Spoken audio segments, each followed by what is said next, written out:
Hey, welcome to the Creatives Conversation. I'm so excited. If you're new here, the Creatives Conversation is a conversation with creatives, for creatives, made by creatives, and we sit at this table or other tables, really. Yeah, lots of tables. We sit wherever we want. That's you know true. what I mean? And we just discuss, I would say, so much. Like, first of all, the creative journey. We discuss how to make your creativity financially profitable and sustainable, and how to grow and influence as a creative. So you're with us today. My name is Gabriela Marte. I'm the director and the owner of Helps2, the company, the marketing company putting this on. And I have Amber.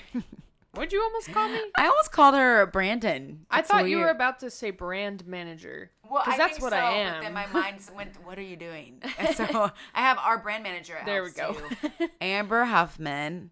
I call her Amber Rosa, which does. has morphed into Rosa and Rosita. And now other people call me that sometimes. Which is so funny. Like Andy Webb calls me that. He was just on our podcast a couple weeks ago. Oh, I know. Yeah. Yeah, the Webbs are incredible. They call me Rosa now, and I'm like, that's not my name. Rosita. Yeah. We also have like an idea one day for a show. We'll talk about that later, but welcome. Okay.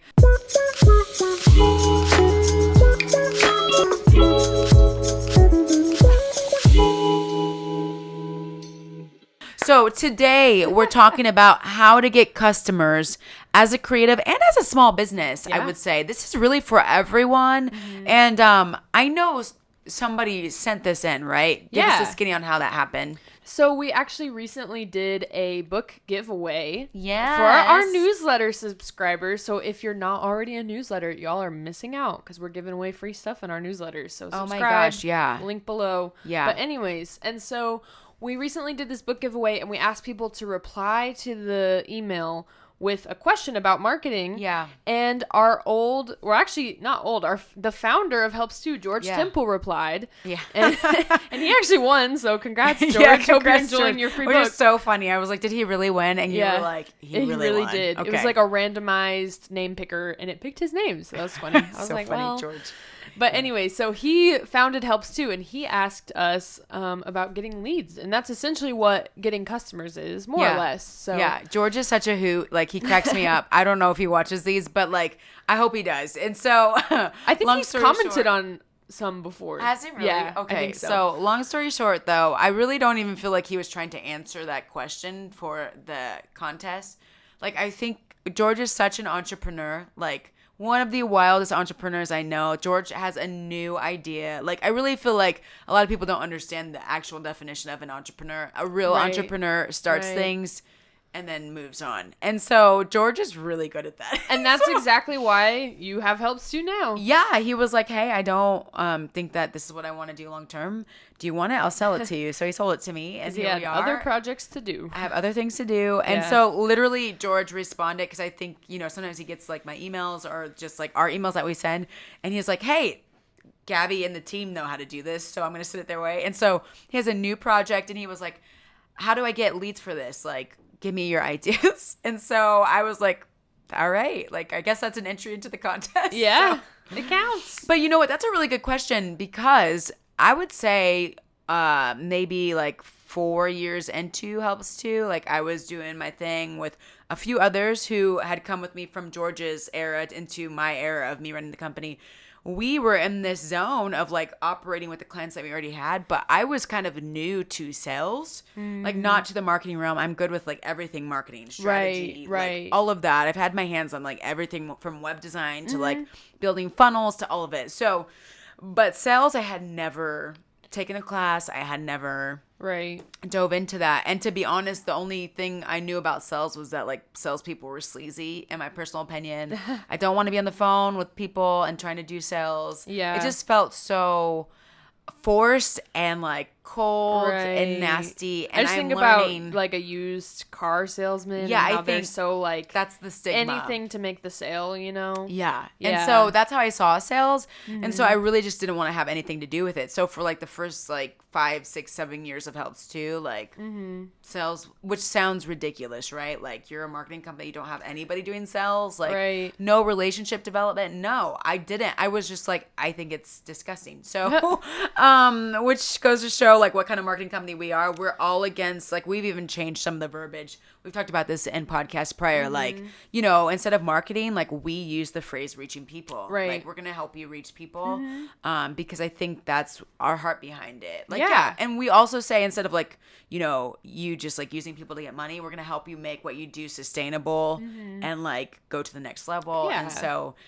we've just changed a lot of the verbiage. Right, because I think it's important to take out the aspect of like people equal money or people equal opportunity, but like rather think of it as like each person is someone that I can impact their life with my craft. I can make a difference in, you know, someone's life. And I think that's the way you see it as a musician. Yeah. And, you know, you've talked about that even in our book. Yeah. If y'all aren't tired of seeing this book, we're going to make you tired. Right.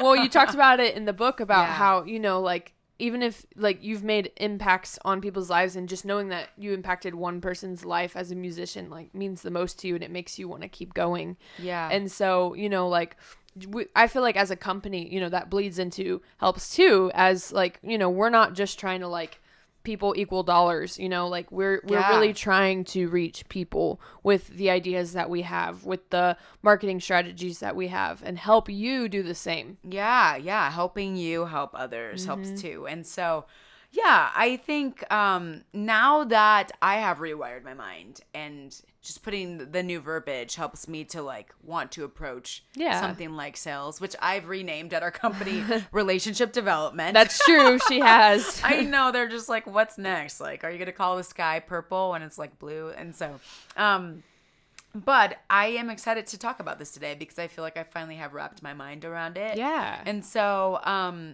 yeah, there's a lot of different sales approaches, right? Like, I think this could be a course, like a semester course at a college. For sure. But I'd like to talk about maybe some things, and you can redirect me if you'd like to, or ask whatever questions. Sure. Some things that might work for creatives who often have their own thing, their own like hustle, that they're trying to go from a side hustle to like a full-time hustle, or like just entrepreneurs and small business owners that are like struggling maybe financially, or struggling to kind of get over that hump of like we're barely making it paycheck to paycheck.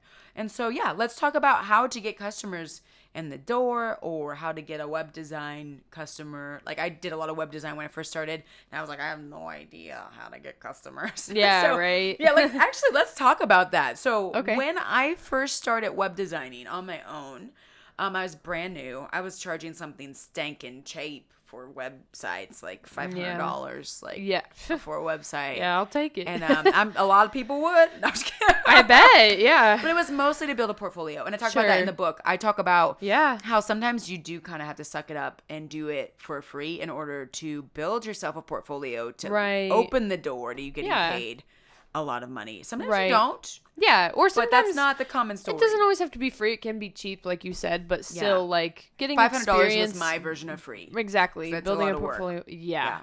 For 500, yeah. So, a lot of work for free. And so, I found clients on good old Craigslist. I would put up an ad, and I would put inexpensive web designer, and here's some of the projects I've done. Let's talk. And people would message me. Oh, I bet. Yeah. Craigslist has changed a little bit because I think they're onto that. It's called like, I want to say growth hacking. Airbnb, actually, that's how they got started. They would You've growth mentioned hack. that. How did they do that? So the Airbnb had their site, and they would actually, they'd put listings on Craigslist and lead people back to their site. Oh, as they like started getting more and more well known, and of course Craigslist does not like that, and so so that was a thing, and that was me. I mean, I didn't have a website pushing people to my website, but I was like, I'm a person and I have a service, and I would just post it in the community tab, and people would approach me. I maybe have built like upward of 20 websites from Craigslist. Wow. In my lifetime. So that's a major tip right there. Yeah, I think so. Like, I tell people all the time, if you don't know where to start, like, just put an ad on Craigslist. And you'll probably get some people. You need to know how to like vet a good client, because there's a lot of crazy people on there. Oh, I'm sure, yeah. But and people who won't actually pay, so that's another tip, is you always want to ask for what, like half up front? Well, it depends on what you're doing, but as a web designer, I would ask for a deposit, half deposit up, front, half of it, yeah.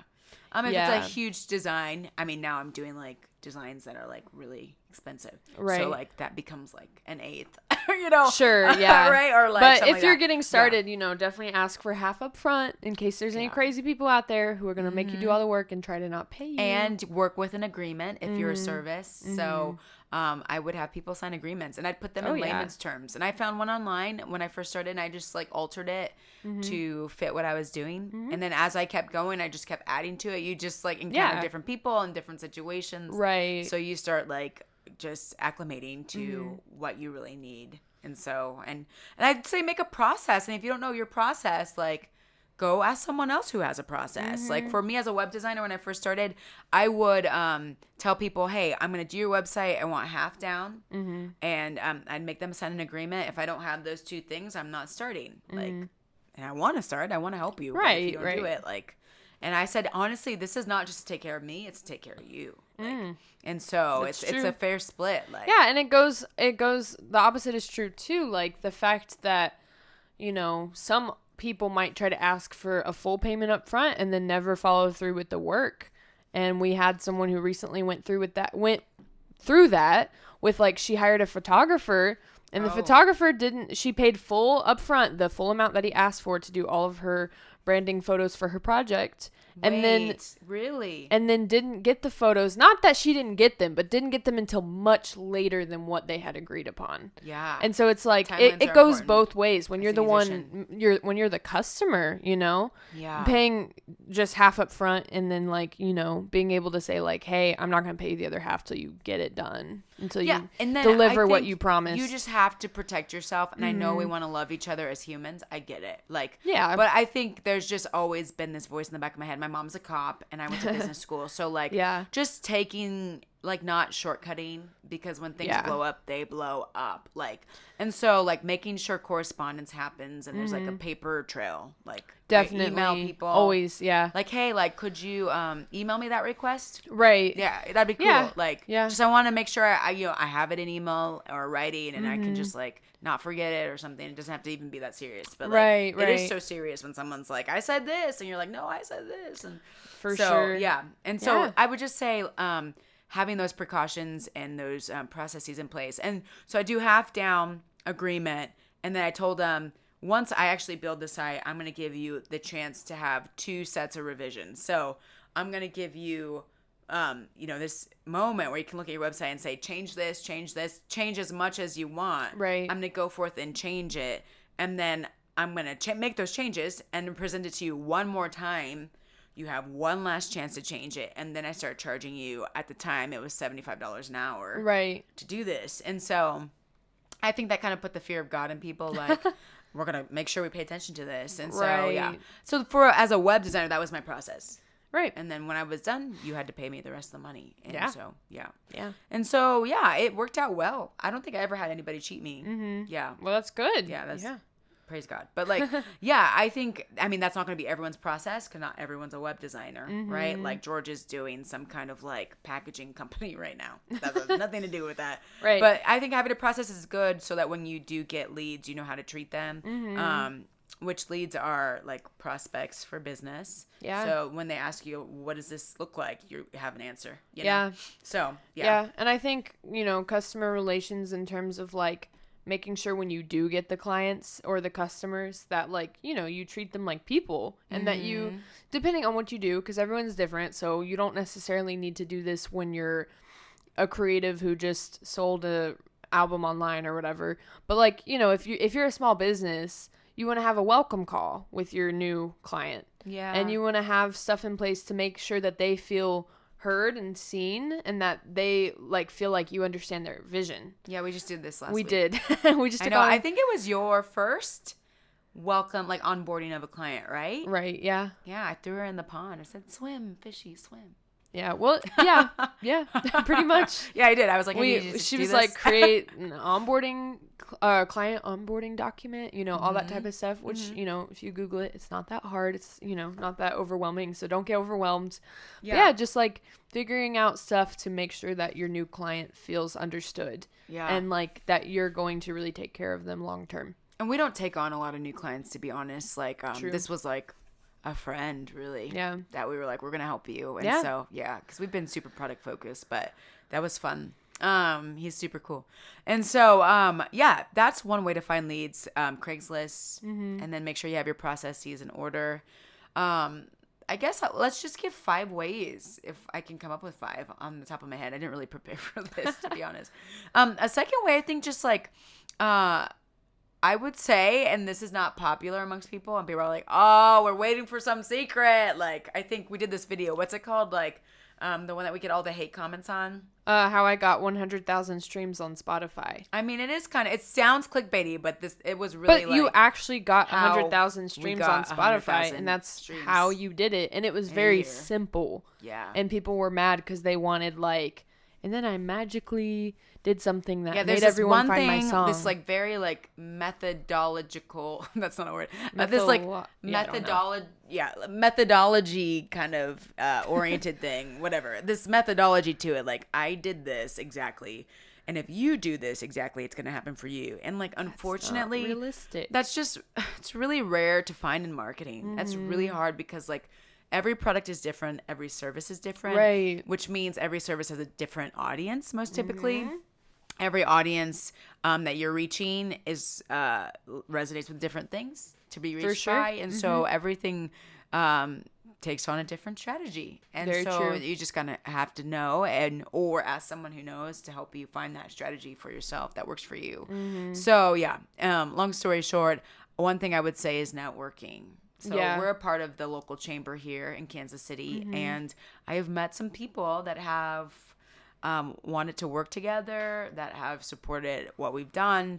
I remember going to a music conference in LA and meeting someone, and they were like, whoa, like who does the marketing for your music? And I was like, me and my peeps. And so they were like, well, I want your help. Yeah. They asked me, I didn't ask them. Right. And so I mean, Gabby, just your personality in general, and just like, because our work speaks for itself, like you'll be in our co-working office space and people will come up to you. Yeah. Or not come up to you, but you know, like there was a case where like someone needed help with something and you helped them, and then it sprouted a conversation. Yeah. And then we helped them with a project. Yeah, I think honestly, the thing about like people who are actually entrepreneurs that are really doing this, I think most of us are not selfish. We really want to see other people grow, and we like to connect. And you start to realize really quickly when you're in this boat as a business owner or an entrepreneur that like connecting means wealth. It really does. And so when you can see like, oh, I'm going to use my friend for this, or I'm going to like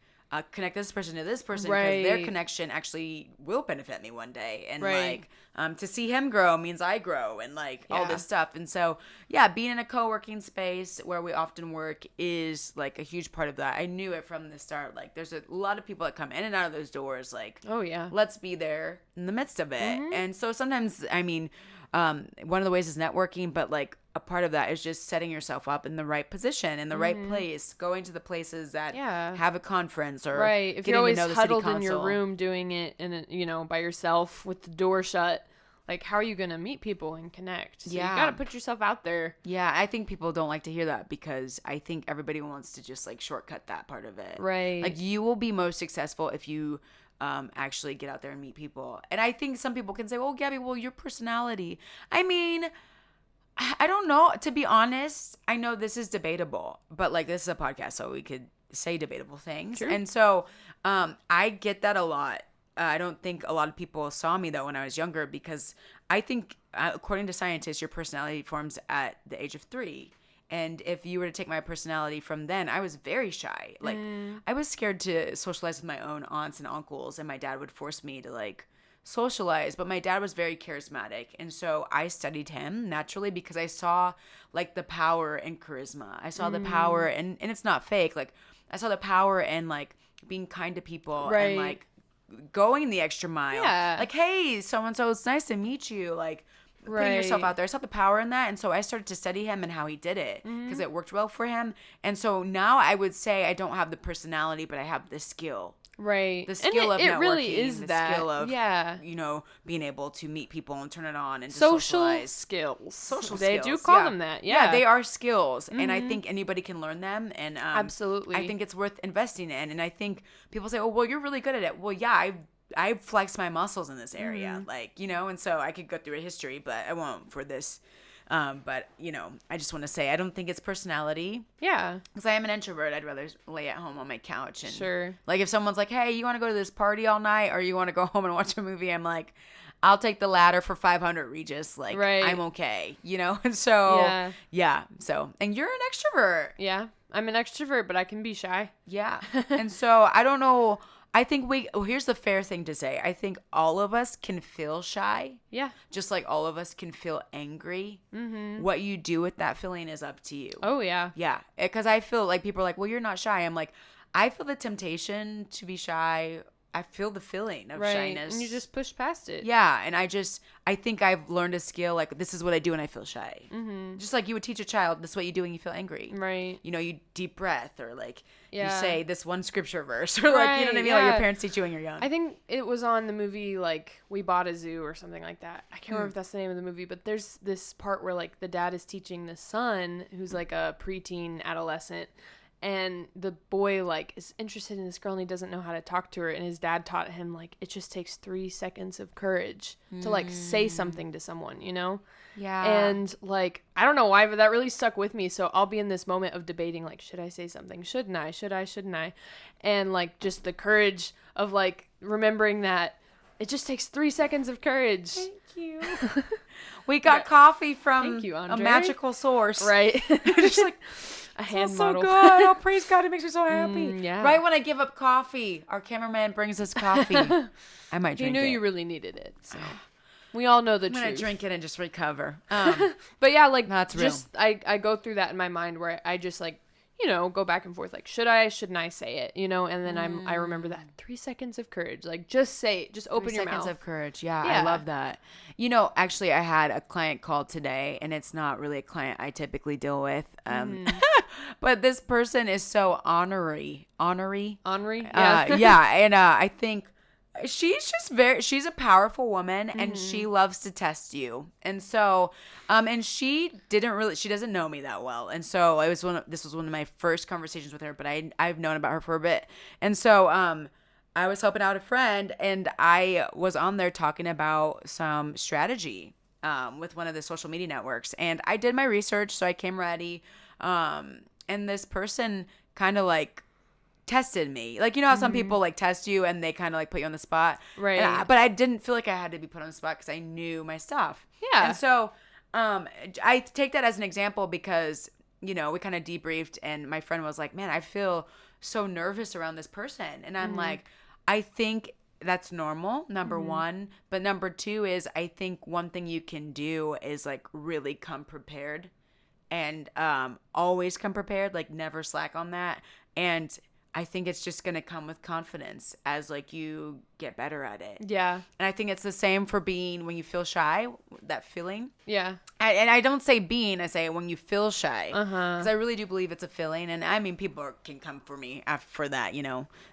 But the reality is I think you can get past it because if you practice. It's just really a practice kind of thing. And so I think that's where it's at. So anyways, number one, I think when it comes to how you can find clients and get in the door with people or have them come through your doors, the first thing is Craigslist that you can use if you're really just getting started. The second thing is networking, huge. Yeah. Whether you pay for it or not, networking is so powerful. Like just knowing people that know people. I've gotten a lot of clients because people I met referred me. Yeah. And so, like, really amazing clients. And so, I'm like, thank you. And then, let's go for a third one. I would say good traditional marketing. Like, oh, I don't know if it's traditional per se, but, like, let's say digital marketing. For this one, the third one. Digital marketing. Digital marketing is incredible. You can run Facebook ads. You can run YouTube ads. You can run. Amber's so excited she has this coffee. She's just like, okay, I just want to like take a commercial break for this coffee because this is prepared the Brazilian way. I like took one sip of it. I don't know if you saw my face, but I was just like, wow. Yeah, because it's really strong and it has sugar. So Brazilians drink their coffee with no cream, nothing, just sugar and really strong coffee. Oh, I missed Okay, this. Can we flash back? Amber and I did a road trip We did. We went across everywhere. the country. Across the like country. literally cross country. Half of it was music for me. Yeah. I did a bunch of shows down south. And then we went back to California where I'm from and did a project out there or something. I don't know. We did a bunch of videos for Marte. Yeah. Okay. So it was a Marte journey. It was. Which is my music. I'm a musician as well. I go by Marte if you didn't know. And so long story short, in Florida, we were with the Matos family who were having a baby. They're amazing. Oh, yeah. And she made They us were our like, first pre-order of our book. It was Were the they? Matos. Yeah. oh my gosh. They're so you precious. guys, thank you. I love them. I really love them so much. I love Ashley and Yeah. Jonathan. Yeah. So anyways, her coffee that she made, Oh my her gosh. Puerto Rican, I don't even know what you call it, espresso. Yeah, she made it in like a mocha pot, I think. It Oh my might have been gosh. something different, but it looked like a mocha pot. I dream of that. Ugh. It's just phenomenal. It was incredible. We dream of your coffee, Ashley. Ashley, we're coming back. Yeah, I know. I don't know Yeah. when, but we're coming. Yeah, we need to come and visit the baby. She made it for us twice because I asked her. I was like, "Can you please make it again?" Make it again. It was amazing. It's amazing. Okay, so But anyways, back to number digital 3, marketing. digital marketing. Yeah, I think people are scared of it because it seems like only big companies do it. But as Marte the musician, let's talk about that. I've advertised maybe like every time I came out with a video. So we did like one video per week for like a year. That was a challenge for us, Right. just you and me. Amber was like gonna kill me. I'm just so glad she you was found my Andre. cameraman at first, and she just hated me. Like, Well, hate's a strong word. I would just be like, I think you got it good the first time, but here we are on the 4th take. But like, you wind up using. done! She winds You're up so using the rude. first one, and I'm like, why did we shoot 4? Like, I'm doing this handheld, no gimbal, like just holding a camera, trying to hold it still, my hand, trying to make sure my hands don't shake, and like trying to get it good, and like. And get I all these remember different somebody angles. commented on one of the videos. This is what I tell you when I tell you should just start sometimes. You were like shaking, I think, on one of the videos, and somebody I was might have like, been. "This video makes me sick." They said in the comments. I didn't know that. Everybody else loved it, but there's just one person that's like, "This Always video is a making hater. me sick." Yeah. Always a hater. I was like, "Well, the song sounds good." Well, listen, Praise we God. started and now we've From leveled whom up. all blessings So now we yeah. have Andre. Thanks, Yeah, we Andre. found a videographer who knows their stuff Right. from Brazil originally. I know. I He eat the makes coffee. The good coffee. Hence the coffee. And Yes. so, yeah, long story. And then just to add to that, sorry, we have tangents today, but the one song where you were about to cuss me out because you were done. You act so dramatic. You were dramatic. Holding that camera. It was like 6 o'clock in the morning, y'all. We put out this song. We woke up at sunrise. It was a cover of a song. And we were in Dallas, Texas, in an Airbnb. And I remember waking us up early because we had to get to the music studio at like 9 a.m. Right. So we had to film this video at 7. Right. The microphone kept shorting out. Oh my gosh. And I don't know why. Over and over. It had phantom power, which if you're a nerd like me, some I mics don't are know what that powered, some means. mics are not. This one was powered. And I guess the electrical current just kept, it was wonky. Maybe the power in the room was off. I don't know. Yeah, I don't know. But it kept shutting out, and like I would have my in-ears in. I'd be like 4 minutes into the 7-minute song, and it would just go out. And Amber would be mad. I think we were the 4th try in, and you were like, "Gabby, I can't do this." I was just like, I think we need to go. Like your we're studio done. appointment is soon. I said something to me was like, "We need to finish this." And so I changed the microphone, and we dumbed it down, and we got through it. And I was like, "All right, we're done." And I'm telling you. We put that song on Spotify and it blew up. And on YouTube, it blew up. It blew up. And they're playing it in radio stations down in LA and like Nevada and You're Arizona. getting like checks for it. Yeah. I get like, I don't get a ton of money because it's not my song. Sure. The music industry Right. itself, I'm telling you. But yeah, you only get music from radio play music. You only get money from radio play if you wrote the song or you published the song. Oh, I didn't know that. So I literally only get clout from being on the radio. Oh, Yeah. okay. So, okay. Never mind. It's then. great. You don't I'm get like, could checks. you play my song though? Right. I Or like Marte original. Yeah, I've asked actually. I'm going Right. to ask again and again. Right. And again. So should put that as a recurring task on my to-do list. That Anyways, was, yeah, but at I one just wanna point. say Yeah. thank you for that moment, for not giving up, because we made a major playlist on Spotify. Holla. Mm-hmm. So anyways, okay, let's get back to number 3, digital marketing. I will say we've digital marketed for Marte a ton, and it has opened doors and given us major opportunities musically, and just grown the audience. It's just been amazing. It's been amazing. It's like really refreshing. I love YouTube right now. This is really random, but I just want to give it up. YouTube, Google, who runs YouTube, thank you for staying somewhat true to the game because of like organic reach. Mm-hmm. Because I have hustled on YouTube. It's not easy necessarily to get a YouTube channel off the ground, but That's once true. you get it off the ground, it doesn't sink back to the ground. Yeah. So like I really haven't posted a lot on the Marte channel. 5,000 subscribers after like a year and a half, 2 years now of like being Weekly. Pretty consistent. Mm-hmm. Not a lot of marketing budget. It's don't want to say it's a passion project because I see it as way more than that, but sure. And I've done it professionally, but yeah. And to see it grow to 5,000 subscribers, and it's still growing. And to be honest, it's very niche. So like, no one's searching for Marte songs yet. Like, it's gonna come. I believe the day's gonna come. Mm-hmm. But I don't have a major record label. Helps too is like as good as it gets for me right now. And my little budget, so that I'm bringing in for that. Hey. But long story short, every time I post a video, people are still commenting. It still gets pushed out. To be honest, I can't say the same for Instagram right now. Right. I'm like, I have 10,000 followers, and I don't know who the heck sees my content. I'm like, I just don't know. You can't take a break from Instagram and then come back and it be the same. Right. And I learned the hard way. And so now we're getting back on our feet here, and I'm like, this is such a like, I just miss the days when you could just post and everybody who follows you actually sees engaged. Yeah, and sees it. That's from a marketing heart. You know what I miss? I miss when Instagram, like, your feed showed up in chronological order and there were no algorithms that like made certain posts show up at the top. Take us back. I miss it. I miss like, I'm gonna post this at, whatever, 8 p.m. because I know a lot of my friends are on Instagram at 8 p.m. and they'll see it. They'll see it at 8 p.m. Right. Yeah, gone are the days. They might see it tomorrow. Literally, if you follow someone now, you may not ever see what they post, even if you follow them. I'm like, I don't know how this works. Here's the thing. Everybody wants to be like, well, you just don't get the algorithm. We do get the algorithm. Yeah. But the algorithm changes so often. And I'm just so grateful for YouTube because I'm like, it just feels like home. Like, yeah. And I'm like, simple. Maybe I should really concentrate my musical efforts on YouTube, but that's another story. Other things, Instagram is great. I love it. Like, I'm just like, thank you, YouTube. Yeah. Thank you for being true. Yeah. Being consistent. Yeah, for sure. It's really cool. So anyways, back to number 3, digital marketing efforts. I think it's great if you can find a platform that works for you and then post a lot. I think just like, honestly, posting consistently is a great thing, but also, putting a little bit of money behind a post. Yeah. Or an ad. Yeah. And running it consistently. And we talked about this in our last podcast, but I really believe we do not see the value most often in running a consistent ad for like 3 months, 6 months. Most people jump off the ship before you hit a long-term goal like 3 months or 6 months. That really starts to like reach people. Right. And the reason I say that is because we talked about this in the last podcast.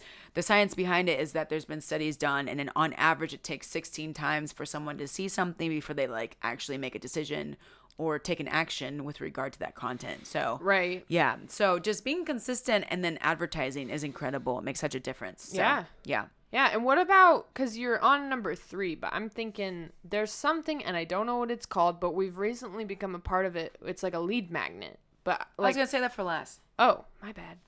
Jumping ahead. Well, do you have a number 4? Yeah, I think. Do you have a number 4? Do you have anything? No. Okay. I've got nothing. Nothing. She does most of this. I feel like I am... Woo! I haven't had coffee in a while. Yeah. And I'm like, woo. She's going. I'm just like waiting for this to hit me. I'm like, come on. Yeah. 2 different kinds of people here, folks. I have that natural energy. Come at me. Isn't that nice? Yeah, it is nice. I had my watermelon tea. Watermelon sugar tea. Watermelon sugar tea. Who is she? Anyways, so number 4, let's get into it. Yes. Let me see, what time is it? Okay. I'll make this quick. I told myself I'm gonna leave right now. I'm just kidding. Here we are. That's so horrible. Getting too comfortable. Number 4, guerrilla marketing. So the first one, or the third one, was digital. So first, Craigslist. Second, networking. Third, digital marketing. Now guerrilla marketing. She remembers like all the that. old school marketing. Tactics. And so flyers, posters. I know it sounds super ghetto, and some of you are like gonna roll your eyes, but it works. Stickers. License plates. Those cost money, but stickers do too, actually. But you all can, of it does if you're printing you can it. send an email. Newsletters, e-newsletters. Yeah, e-newsletters. You can newsletter- send a personal email if you're doing yeah, services. Like, hey, I would love to. I saw your nonprofit. I'd love to help out with your marketing. I noticed nobody's there. Like, have you ever thought about it? Can I help you? It works. It really works. It has worked for me. Personally reaching out. I have done it, and it has gotten me major website projects when I first started. So I'm all about it. Yeah. So guerrilla marketing, there's a book, Guerrilla Marketing. We mentioned it like quite a few times in our history. Yes. With podcasts, we reference it all the and time. everything. Yeah. We reference it all the time because it's changed my life, and I made everybody read it. Mm-hmm. They hate me for it, maybe, I don't know, but he talks about a tactic that he did in the book Guerrilla Marketing, and he would send, I believe, 10 letters every week. 2 very personal letters, and there's a template in the book. So if you want to go read the book, he needs to sponsor this podcast. Sponsor us already. Because I legitimately, but we keep forgetting. We his don't know name. his name. Sorry. So it's like Levinson. I think it's I like think J. David? Conrad. Oh yeah. No, you're right. Levinson, I right? I about think that's his name. Yeah. Forgive me if right. I butchered it, but I think that's his name. So that sounds right. yeah. So long story short, he has a template. You send it out, and you basically put the person's name. And then you kind of fill in how you could help them and what you see. You put it in a really distinctive envelope. You mail it to their location. This is for service primarily. And then you actually tell them, hey, I'm going to call you next Tuesday, like 7/29, July 29th. And I look forward to talking to you. This sounds familiar. So when you call them, you're like, hey, my name is Gabby from this company. And I sent you a letter, or like you can just jump in. It's not a cold call. It works. He said that it would work for him. His percentage rate of like closing on those, I guess like whatever he was doing, those lead magnets. I guess it's like a weird lead magnet. Was like 7 to 10%. Wow. So for every 10 he sent out, he'd get one person. That's awesome. That would be interested and want to work with him. Yeah. And so I think sometimes you just got to realize like getting leads and customers is really just like a numbers game. Like you got to realize like I'm going to do this 20 times and like somebody will definitely hit me up. Now, the 5th one, which you were kind of talking about, we just started looking into this really cool thing. They approached us actually, and they're basically I don't even know how to explain it, but it's a service. You can purchase a service or like a website that will actually get leads for you. Some of them are scammy, so you need to be careful. True. Yeah. And they will only like hurt you as an entrepreneur, creative, a brand. Very but true. this one was very legit, and they're great. And I just want us to partner with them as a company and get to know them. And so, yeah, I think they can really push you and what you're doing further. I've seen people, I've seen tons of companies use them. But I think you could use it as a creative too. Like, it could be really cool. Usually They give you a person that kind of like talks with you and figures out what you're doing and how it should align with like the messaging that you want to send out. Right. And then they basically like send out messages for you, and they like curate a network of people that would be interested in what you're doing. Okay. And that's really easy to do when you are experienced in it and you have the internet. Like right. And the LinkedIn is time. there. Yeah. Oh, and another one, this is a bonus one. I met someone who's like a radio host out here in Kansas City. He uses like LinkedIn, like the premium version. And he sends people like messages on there and just gets to know them. I get emails all the time from LinkedIn. People trying to help with Helps To projects and stuff. Right. Yeah. And it's really incredible because like actually people actually use it. Right. And so I always read them. I never like just throw, like I don't ever discard I always read them too. And I'm always like, no. Yeah. But, like, usually I read no, it. but. Yeah. But like if you have something that you can truly offer people and Right. like you come from a different kind of like unicorn perspective, I think you can really get people Yeah, for through sure. the door. That is true. So I think those are some of the ways I would say you can, get leads in the door, get customers coming your way. That's good. I hope that's a lot helpful. of advice. Yeah, I think that's like a full array. Like if you did all those things, right, you would have business for oh days. my gosh. Like, yeah, no matter kidding. who you are, I think. For sure. Yeah. Especially you, George Temple. Yeah, this is for you, George. We love you.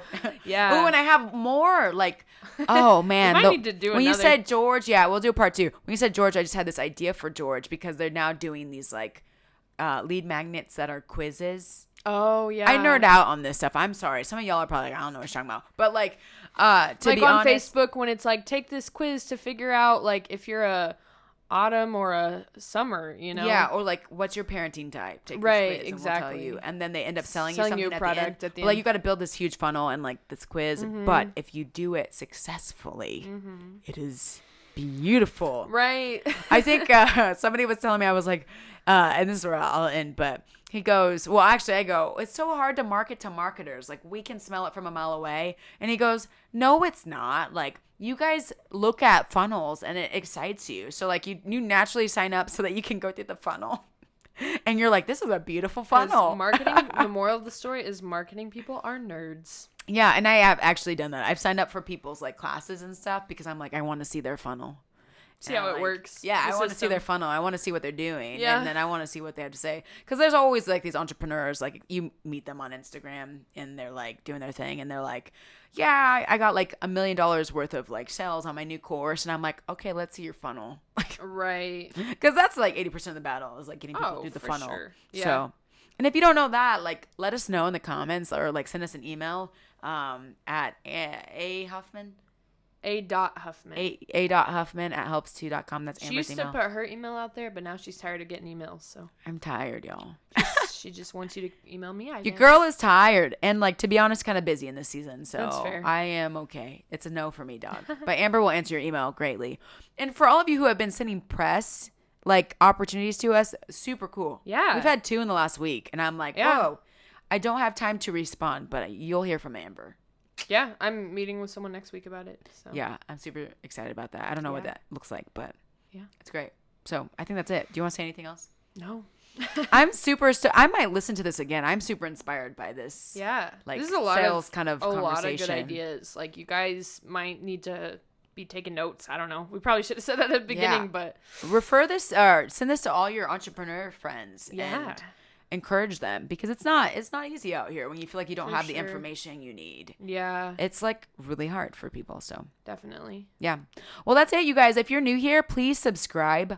We're on YouTube. If you're watching on YouTube, hello. Glad you get to see us and what we look like. If you're not, if you're on like a podcasting app, Apple or Spotify, we just want to say we appreciate you so much. Make sure you subscribe to this podcast. Keep coming back. We got a lot for you. We got new guests coming up.